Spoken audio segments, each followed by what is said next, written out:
الأطفال والصبيان هربوا. عمر يجد ولدا في 5 من عمره، يعني ملتصقا بالأرض، طوله يعني 5 سنوات. وعمر كان إذا سار بجوار من يركب الفرس رأس عمر برأس راكب الفرس، يعني مثلا فوق 190 سنتيمتر على الأقل. فنزل عمر على ركبتيه وربت على كتف الولد وقال له: يا بني، لم لم تهرب مع إخوانك؟ سؤال طبيعي جدا من أمير المؤمنين المربي الفاضل تلميذ محمد بن عبد الله صلى الله عليه وسلم. انظر إلى الولد الذي ربته أسماء، لا على الزعيق ولا على صوت ارتفاع الصوت في الصغير والكبير، حتى مل أبناؤنا من ارتفاع أصواتنا. الولد يقول لاخوه: خليها تزعق شويه، عندها كبت من ناحيه ابويا فبتطلع عن الموضوع فينا احنا الضعاف، احنا الحائط المائل. هكذا يقول الولد لاخيه ولاخته. المهم، قال عبد الله بن الزبير: يا امير المؤمنين، لست مذنبا او جانيا حتى اخاف منك. يعني انت رجل تطبق الحدود وتعمل يعني مساحه التعزير التي أعطاها الله لك كوالي وحاكم ورئيس دولة. أنا لست جانيا حتى أخاف منك، وليست الطريق ضيقة حتى أوسعها. الطريق واسع، يعني تسير فيه جمال ودواب وأنعام وناس وبشر وسبحان الله، وليست الطريق.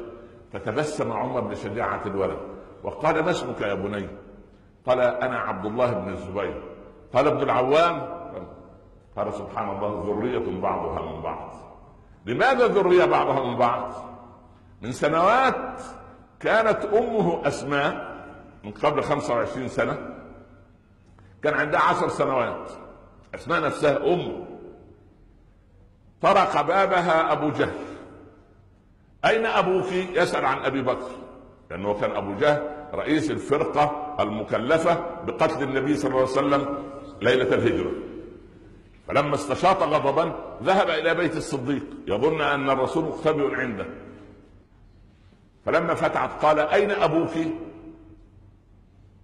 قالت: خرج. فلطمها على وجهها أدنى الدم من أنفها. هذا أبو جهل، كان الكبار يخافون منه، العرب كانت تخاف منه، صناديد قريش كانت تخاف منه. أسماء تقول له: أنت، عندما علمت أن لم تعلم أن أباها هاجر، تقول له: لقد خرج. قال: لقد لحق بصاحبه محمد فلطمها. فأدركت القضية وقالت: عندما لم تقدر على الرجال تضرب النساء؟ ايه الغيرة والنشامة العرب اصحاب سبحان الله، عندما لم تقدر على الرجال اعتبرت نفسها من حزمة النساء رغم انها صغيرة. انا تربت بهذا. بعد 100 عام من لطم ابي جهل لوجه اسماء، بعد 100 عام، كان عندها 110 سنة، كف بصرها، والحجاج اخذ ابنها وصلبه وعلقه على احد ابواب الكعبة، كانت كفيفة. فمرت به لما عبد الله دخل عليها ساعة الحصار، قال: يا أماه، تفرق الناس من حولي وصحبي ولم يبق معي إلا قلة، وأنا أخشى إن قتلت تحزنين فأكون عاقا لك. قالت: يا بني، على الحق أنت أم على الباطل؟ قال: يا أماه، أنا على الحق.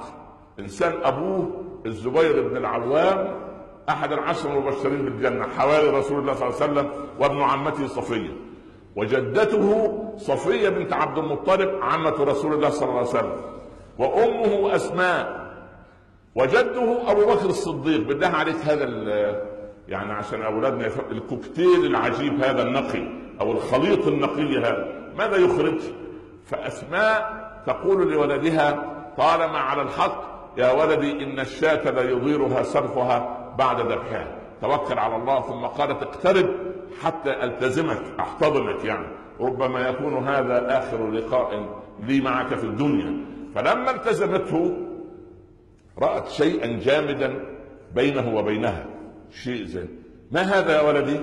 قال: هذا زرد الحديد يا أماه، يعني عامل واقي لضربات وطعنات السيوف والرماح والقايد. قالت له: يا بني انزع هذا عنك، ما هذا لباس من يريد الاستشهاد في سبيل الله، يكون أخف لوثبتك، يعني هذا يخفف عنك الوزن، فتستطيع أن تثب على عدوك وتستطيع أن تقتله وتدافع عن نفسك. سبحان الله. والبس يا بني سراويل طويلة، فربما إن رزقت الشهادة لا تنكشف عورتك أمام أحد. كل اللي هم أسماء أن يقاتل بخفة، وأن الشاة يضيرها سرخها بعد ذبحها. أمهاتنا وأمهات الحاليين عودوا الأطفال أن يسيروا مش بجوار الجدار، داخل الجدار. يا بني لن تصلح الكون، ربي أولادك، اسكت، لا تتكلم، اخرس، عمك جالس، خالك قاعد، كذا كذا. سبحان الله العظيم، يعني لا إله إلا الله بهذا المنطق، لا حول ولا قوة إلا بالله.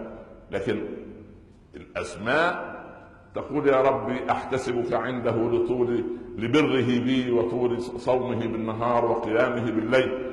فلما علمت أن الحجاج صلب ولدها قال: أما آن لهذا الراكب أن ينزل؟ قال الحجاج لها: اخسئي يا امرأة، لقد كبرت في السن وبدأت في أن تصبحين خرفة، يعني بدأت تتخرف. قالت: والله ما خرف أحد إلا أنت والذي ولاك أميرا على الناس. سبحان الله. أسماء التي تقف أمام أبي جهل صغيرة وتقف أمام الحجاج طاعنة في السن هي أم هذا الذي لم يعرف الخوف إلى قلبه سبيلا، عبد الله بن الزبير. سبحان الله العظيم.